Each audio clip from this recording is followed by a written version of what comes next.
आइए concept number second concept की ओर हम लोग बढ़ते हैं। ठीक, क्या कहता है हमारा सेकंड कॉन्सेप्ट, यानी दूसरा नियम हमारा क्या कहता है? दूसरा नियम कहता है कि यदि शेषफल के प्रश्नों में, जी हाँ, शेषफल के प्रश्नों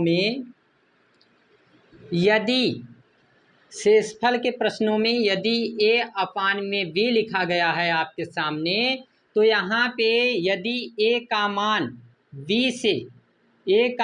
बी से छोटा होगा, जी हाँ, ए का मान बी से अधिक छोटा होगा, यानी कि ए का मान आप देखेंगे कि उससे हमेशा, यानी ए का मतलब है अंश, आप देखेंगे कि यदि अंश आपका जो है हर से छोटा होगा, जी हाँ, अंश का मान यदि हर के मान से छोटा होगा तो हमेशा, जी हाँ, हमेशा ये पॉइंट रट लीजिएगा कि हमेशा आपका शेषफल ए के मान के बराबर या अंश के मान के बराबर आएगा। जी हाँ, क्या कहना चाहते हैं?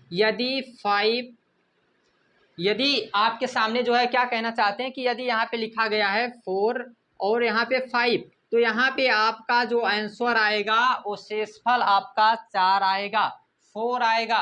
आइए दूसरा एग्जाम्पल देखते हैं। दूसरा एग्जाम्पल 35 अपान में 70, इसमें आपका शेषफल बिना हल किए आप डायरेक्ट लिख सकते हैं 35। ठीक, आइए आपके सामने दूसरा दिखाते हैं, कोई भी, ठीक है, कोई भी यहाँ पे आप लिख सकते हैं। ठीक है, तो इसका शेषफल क्या आएगा? 150।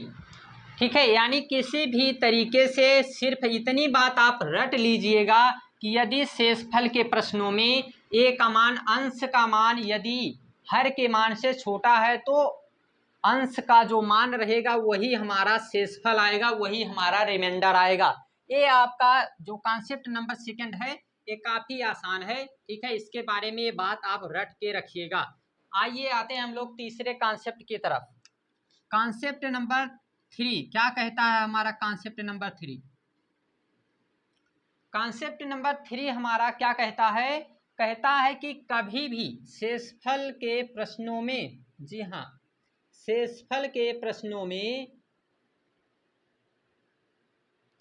कभी भी शेषफल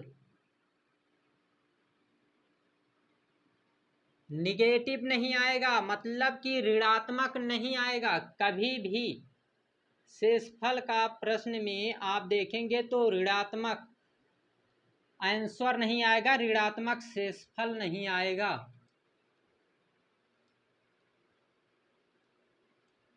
जी हाँ, क्या कहना चाहते हैं कि कभी भी शेषफल के प्रश्नों में कभी भी जो आंसर आपका आना चाहिए वो ऋणात्मक नहीं आना चाहिए। किसी भी क्वेश्चन में यदि उसमें आपका शेषफल पूछा जा रहा है तो वहाँ आपको जो है कभी भी नहीं लिखना है कि शेषफल में जो हमारा आया है आंसर वो ऋणात्मक कभी हो ही नहीं सकता है। आइए इसका एग्जाम्पल देखते हैं। एग्जाम्पल आपका रहने वाला है, जैसे आपके सामने है -50 अपान में 7।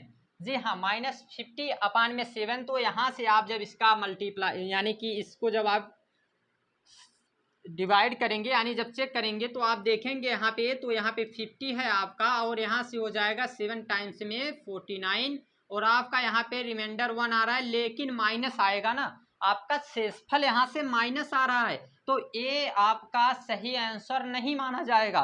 क्या कहना चाहते हैं? तो इसको आपसे हर से क्या करना पड़ेगा, इसको माइनस करना पड़ेगा। तो यहाँ पे 7 से आपको 1 माइनस करेंगे तो जो रियल आपका यहाँ पे शेषफल आएगा वो आएगा 6। आइए दूसरा एग्जाम्पल हम लोग देखते हैं। कोई भी आपके सामने हम एग्जाम्पल रखते हैं दूसरा, जैसे आपके सामने है 35 और यहाँ पे आपके सामने है 25।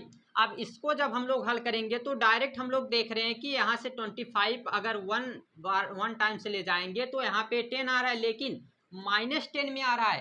तो आपको क्या करना है, हमेशा यहाँ से 25 से, यानी जो हर रहेगा इसमें से आपका जो आया है माइनस में, निगेटिव में आया है, इसको आप माइनस कर देंगे, यहाँ पे आप माइनस कर देंगे और जो आपका रियल आंसर आएगा वो आपका आएगा 15। तो आपको 3 हम रिवाइज कर रहे हैं, 3 कॉन्सेप्ट आपको हमने बताया है। पहला कॉन्सेप्ट हमने आप लोगों के सामने रखा कि कभी भी शेषफल के सवालों में, शेषफल के प्रश्नों में सरलीकरण की अनुमति नहीं होती है, सरलीकरण की अनुमति नहीं होती है। और यदि सरलीकरण आप करते हैं तो आप जो है मल्टीप्लाई कर देंगे, जितना आंसर आएगा जितने से आपने सरलीकरण किया है, जिसको हमने आप लोगों को बताया कॉन्सेप्ट नंबर फर्स्ट में उदाहरण के साथ। इसके बाद दूसरा हमने बताया कि कभी भी यदि अंश का मान हर के मान से छोटा है तो हमेशा शेषफल वही आएगा जो ए के, जो अंश के मान के बराबर रहेगा, यानी अंश का मान जो है वही आपका शेषफल आएगा। तीसरा कॉन्सेप्ट क्या है हमारे सामने कि कभी भी शेषफल निगेटिव नहीं होगा, शेषफल ऋणात्मक नहीं होगा। तो हम लोग हल करने के बाद जो आपका माइनस में आएगा इसको हर से हमेशा माइनस कर दिया जाएगा, और जो रियल आंसर आएगा वो हमेशा आपका पॉजिटिव आना चाहिए, हमेशा धनात्मक आना चाहिए। कभी भी शेषफल में आपको ऋणात्मक आंसर नहीं आना चाहिए। तो ये रहा हमारा तीसरा कॉन्सेप्ट।